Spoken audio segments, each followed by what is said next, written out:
Hi friends, welcome back or welcome if you are new. My name is Mali and it is time yet again to wrap up the previous month. I feel like time has been going by so quickly. I can't believe we're in March already, but at the same time I love it because I absolutely love this time of year.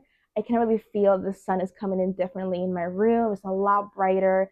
I feel like the days are getting longer as well. I don't know, it's really nice. I'm trying not to freak out about the passage of time and trying to enjoy it. So February was kind of a mixed month for me in terms of reading. I read a lot more than I thought I would, but not a lot of those books were quite honestly good. I read quite a lot of books that I thought I was gonna really like, and they ended up being sort of disappointments for me. Before we start, let me get a sip of my coffee. I just made it. Look at this. So good. I love the first sip. So the first book that I read in the month of February was How to Love Your Daughter by Hila Blum. And can we take a moment for that title? Isn't that just beautiful, poetic, devastating? And that gives us quite an insight into what this book is about. The book opens up with our narrator looking into her daughter's living room. She can see the nieces that she never met and the daughter that she lost communication with. The book makes us question what happened so that a mother and a daughter who never lacked any love or attention in her home don't speak anymore. The narrative goes back and forth between the past and the present to find out exactly what happened. I have to say that I really like that narrative choice. If you guys aren't new here, you might already know that I absolutely eat up a mother-daughter relationship book. I eat up anything that's having to do with family dynamics. It can be explored in so many different ways, and I just love every little nuance about it. The more fragmented, the better, to be quite honest with you. I found this one so interesting because we only saw this dynamic play out from the mother's POV and never from the daughter's. I feel like this type of dynamic, I usually get the daughter's point of view. The prose in here is so beautiful, tender, stunning, suspenseful. I even forgot that this was translated. Like, there's so many sentences in here that are just so beautiful. There's never an awkward moment or anything out of place or anything that translated awkwardly. I so recommend this if you love books on motherhood, family dynamics, if you like books that are a little bit slower in pace and you don't mind figuring things out on your own or putting together certain pieces of a puzzle. This is a very tense novel about motherhood, love, and how that same love can ultimately harm someone when all you want to do is protect them. I then picked up This Is How You Lose the Time War. Please don't come for me, but I didn't like this. I don't get the hype for this. And I'm not even going to try to explain the plot to you guys because, to be quite honest with you, I didn't understand like 90% of this book. Like 90% of it, I was confused. I didn't understand the setting of it, the world. And it seemed to be constantly throwing terms at me that I was supposed to understand, but they never explained it. All I know is that we follow Red and Blue, who are in opposite sides of a time war. Don't ask me how and where, because I don't know. And they start writing letters to each other who at first are quite friendly enough. They're kind of like, haha, smarter than you. You didn't get this, but I did. I won this round. You didn't, type of thing. But they quickly turn very romantic. You guys are gonna hate me when I say this, and I'm sorry in advance, but I think that the only thing this book has going for itself is the writing. It is absolutely beautiful. It's breathtaking. I underlined quite a few passages in here, and I felt deeply impacted by a few of them just because of how beautiful the writing was. But apart from that, the romance aspect was quite honestly unbelievable. I never got Blue and Red's romance. I didn't understand how they met. I didn't understand where they had seen each other. I just felt like they had no chemistry at all, and I think that's so integral for a romance. I just felt like they fell in love out of nowhere, and I don't like that at all. The characters made no sense together, and the characters also made no sense individually. I felt like I didn't know who Red and Blue were individually. Like, I didn't know anything about them, about their characters.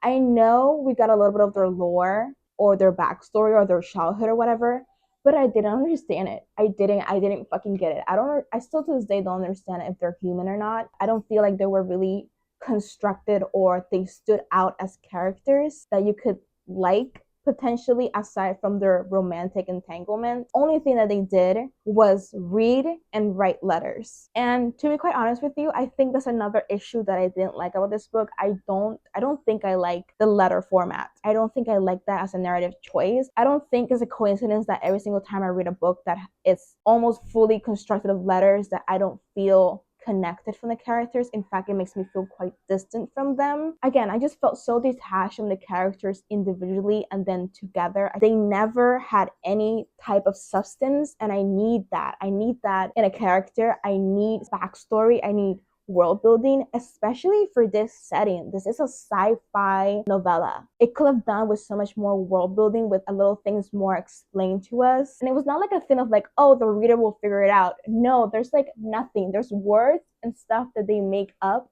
and they never explain it. How am I supposed to know what you mean in a made-up sci-fi world? This could have been a much longer novel as well. I so wish that the authors took their time fleshing out the characters, fleshing out the world, making them more just believable. I think if we had more of that fleshing out of both the characters and the world, but more especially the characters, it will have made the final chapters more heart-wrenching for me, and it will have hit harder. So after that, I picked up another book that I thought I would really enjoy, and I did to some extent, but I also didn't. I just feel like I need to reread it, to be quite honest with you. But I'm talking about It Lasts Forever and Then It's Over by Andy Marken. Again, I love this title so much. If I had to make a list of my favorite book titles, this would be like number one spot, I think. So we follow our narrator, who we understand is a zombie in the afterlife. She's losing her memory, she doesn't remember her own name, and she's missing quite a few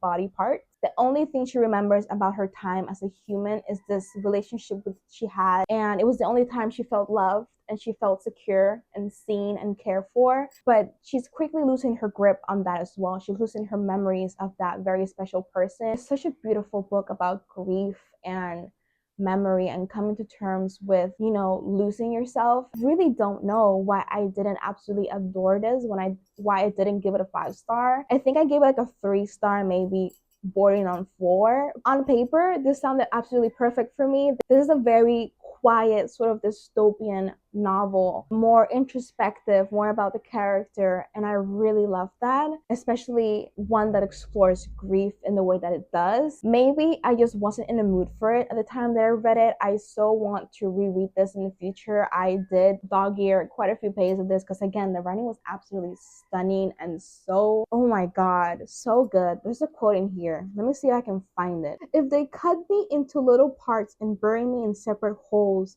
would that be that? Will I still think of you? Will my loss be multiplied or divided? I felt a little teary-eyed after reading that quote. Wow. I'm finding another quote that absolutely knocked my breath away when I first read it, and it goes, "This sadness is not an empty church and not an empty house. It is the whole empty world, and I am in it, and it is in me." What the fuck? To say that the final chapters or the final pages of this, oh my god, were so crushing. Again, I just don't think I was in the mood for it exactly. So this is definitely a book that I want to reread in the future, because yeah, otherwise this was a stunning read. I had no issues with anything of this, like really no issues at all. Like I knew it's not gonna be like a dystopian novel fully fleshed out with like backstory on how the world came to this way, so that was not the issue for me. It's very of a meandering plot as well, which I knew about, and that's not an issue for me. So again, I think it just boils down to I was not in the mood for it. So the next book is a book that I read on my Kindle. It is the only book that I read on my Kindle this month, and it is Kala by Colleen Walsh. This is a literary thriller set in Ireland, and we follow a group of close-knit friends who go through unspeakable horror. Kala is only 15 years old when she goes missing, leaving behind her friends Joe, Much, Helen, Aofi, and Aiden, and the entire town stumped to what happened that day. The friends Kala leaves behind are wrecked with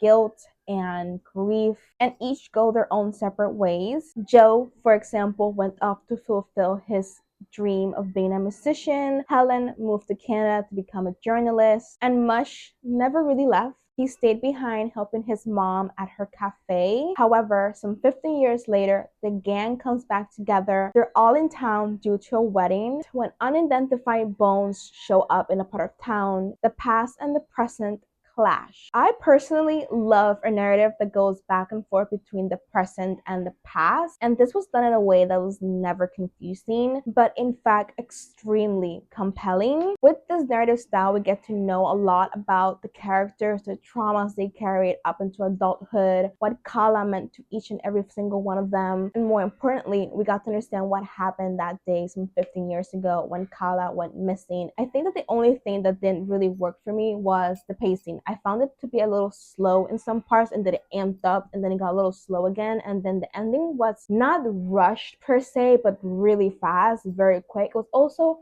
just a tad bit predictable. Like when I was in the thick of it, I'm like, oh, this is gonna happen, and then it happened, and I kept going like that. But again, this is not like a thriller, it's more of a literary thriller, so it's a lot more about the characters. So all in all, the strength of this novel was the characters and the setting. The next book that I read was Tuya by Clara Piñero. This is translated to All Yours. Clara Piñero is like, I think, one of my favorite authors. I've read a couple of her books now, and I've really liked all the ones that I've read so far. And I'm so glad that I finally got the opportunity to read her books in Spanish, like God intended. I think something you do need to know, though, is that this book, All Yours, is actually a pre-sequel to Time of the Flies, which I read last year, and I really enjoyed that one as well. In this, we follow Ines. She witnesses her husband killing and drowning a woman. Inez has been suspecting her husband of infidelity though, so she's not sorry to see this woman go. In fact, she's quite happy and she feels a sort of relief. Thinking the problem of her husband's mistress over, she's touched when her husband confides in her and tells her the truth. But who is this other woman who seems to linger around her husband? I really loved how gripping and suspenseful this little novel was. I think Clara Piñero knows how to make a good suspense story, and even though I knew what was to come because I did read Time of the Flies before reading All Yours, and I obviously knew the outcome of it, but I didn't feel like reading Time of the Flies first impacted my enjoyment of this novel, because this little novel is not about the big plot twist that happens. It's more of an exploration on Inez's character, her mindset, and it's an exploration on love, marriage, and jealousy. Yeah, I highly recommend that Piñero if you haven't gotten to her work yet. So we are on the last two books. This next one is Pew by Catherine Lacey, and this was a little bit of a disappointment for me because this was another book that I thought I would absolutely adore, give it 5 stars, sing his praises, and that wasn't really the case. Pew follows the story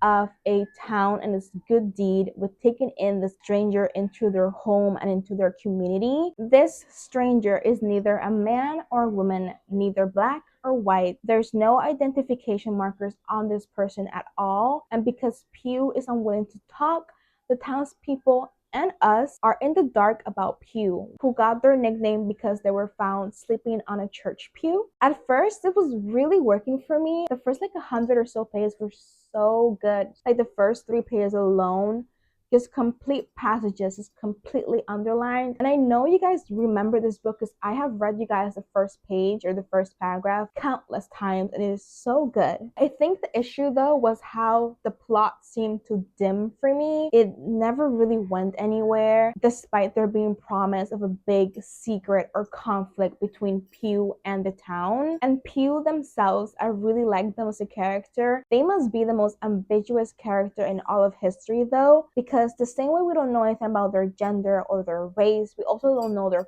past. I really like that exploration on identity, that question of who are we without those things? How would we describe ourselves without those things to identify us? Who are we as a core person? Throughout the majority of this novel, we see how people's perspectives of Pew change or differ. Some are frustrated by Pew They think that they are definitely more than the other. Some of them see them as only a girl, and some of them see them as only a boy, only black. Some of them instantly connected to Pew. They like that blankness on Pew, spilling out their life secrets, their confessions, their life stories. And it was really interesting for me to read about that. So truly, this was a stunning read. Like I said earlier, the first 100 or so pages really worked for me. So I'm willing to reread this in the future and see if it fares better in the second time around, because in no way, shape, or form did I hate this book. But while it was beautiful, I do think that the execution lacked a little bit. I think that as time went on, as the plot progressed, Lacey lost her vision a little bit. Like, it got a little bit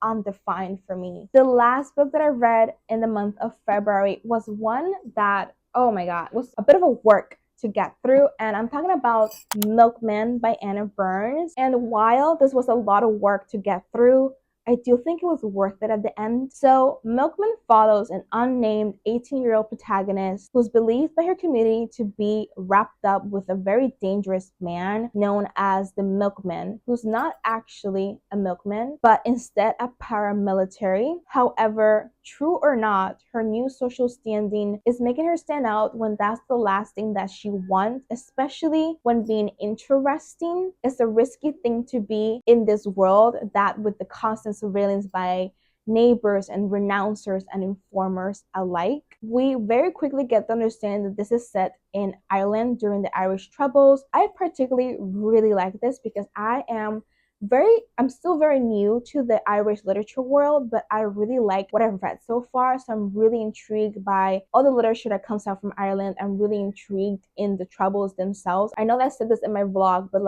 before reading fiction, I didn't know about that conflict. I'm really just now learning about it. So I really like this novel in particular because I feel like I understood a lot of that political tension of that time. In fact, we're completely almost thrust into this time period in specific because this is told through a very stream of consciousness. It's a very particular style that sometimes works for me and doesn't work for me. In this case, it really worked for me. I really like the narrator's sharp commentary and observations about the community that she lived in, but the narrative style does take quite a bit of work to get through. It took me a little bit to get used to as well, to warm up to it, but well into the 100-page mark, I was really into it. And the reason why it took me just a little bit to get into it at first is because of this narrative style.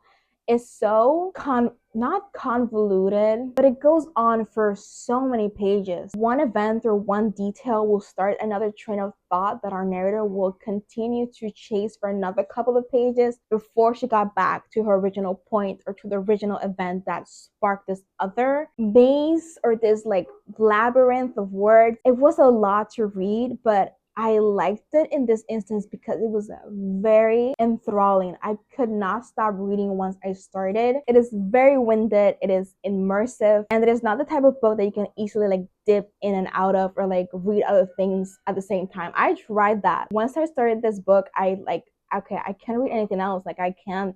If I read something else, I felt like I will forget about what was happening. I will lose my momentum with this book. I can totally see why this wouldn't work for so many people though. When I went into Goodreads, there was a huge divide between I hate this and I loved it. There's no in between. It's very harrowing to read it when you start it. Like I said, stream of consciousness style. So if you don't like that, you're not gonna like this at all. You need a lot of concentration to read that. There's no page breaks, no chapters, and passing one page to be met with another page for the words is daunting. I know, but if this does sound interesting to you and you like that stream of consciousness style, I do think it's worth a chance, and I think it's worth sticking it out for the first 50 or maybe 100 pages or so. I think it was also really good that I really liked our narrator. I really liked her personality, her strong will, her determination to be unshaken in the face of everything that she was facing. Again, she was only 18 years old, going into this big political unrest. Milkman is a very tense coming of age in a war zone, and it's a book that you either love or hate. Before wrapping up this video, I really want to quickly mention my one and only DNF for the month, and it was The Besieged City by Clarice Lispector. I am trying so hard, you guys, to be a Lispector girly, but I fear that I can't do it. I fear that I'm not one of those girls. I was really confused in the first 20 or 30 pages of this, and I kept getting confused. And to be quite honest, I found a lot of the language really awkward to read. It just nothing was working for me, and I just decided to let it go. Yeah, I don't know if I will get back into this one. I don't know. I'm trying to read Clarice Lispector, Near to the Wild Heart. I have her right here. I am only 33 pages in. I have not picked this up since picking it up sometime in February. And again, it's happened the same thing. I'm confused and I don't like the writing. I don't know if it's translation, but like a lot of people like these books. A lot of people like this specific translation, this specific editions. So like there's not a lot of translations of Clarice Lispector, I feel like. That is the end of this video. That was the wrap up. Thank you so much for tolerating me in this video and tolerating the lighting changes. It's so funny because I can see blue skies all around me, but there's just this one big dense cloud in front of the sun, and that's why the lighting is just shit. Thank you for watching this video. Thank you for listening to me ramble about all the books that I read in the month of February, and thank you for hanging out with me. I will see you very, very soon. Goodbye.